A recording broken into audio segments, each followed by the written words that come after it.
My name is Mara Alder, and this is part of the Community Resource Analysis Project. And I'll be exploring the 5 agencies that could support Lourdes from Enrique's journey if she were settled in Clarkson, Georgia. And I'll also apply the ecological systems framework to show how each agency meets her needs or where her gaps still exist. So Lourdes is a mother who migrated from Honduras, experiencing family trauma, family separation, and instability. And I placed her in Clarkson, Georgia, which is a city with a high refugee population and diverse services. So my goal is to explore which agencies would support her as she tries to rebuild her life. And I'll be applying the systems framework to show how these organizations would impact her across different levels of her environment. WIC supports low-income mothers and children under 5 by providing food packages, breastfeeding support, and nutrition education. Lourdes would qualify, and services are available locally.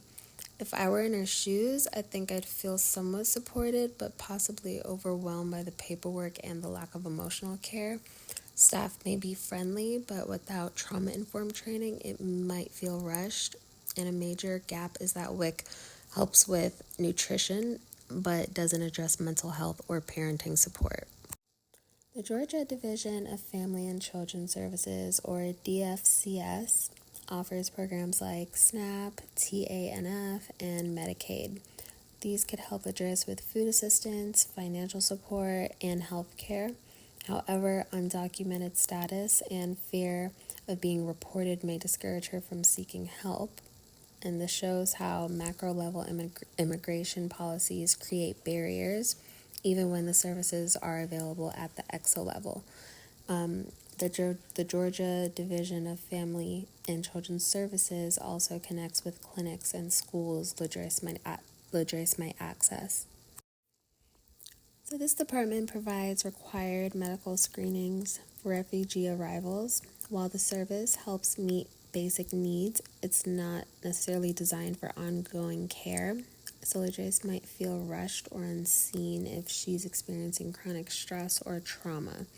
The staff might not have the cultural or mental health training to address her emotional needs, and this creates a gap between physical and long-term wellness.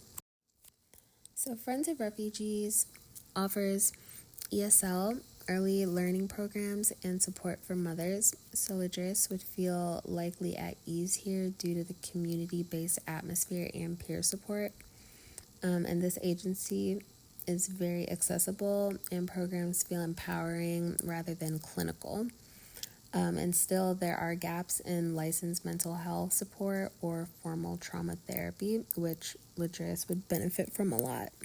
So New American Pathways helps with employment, housing, and legal navigation, while Catholic Charities offer immigration legal support. So Lourdes could benefit from both, especially with reunification paperwork or legal protection.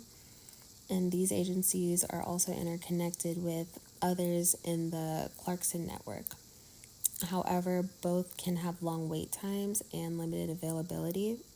So Lourdes might feel hopeful but overwhelmed if the process is slow or hard to understand. This section focuses on Catholic Charities, immigration legal team.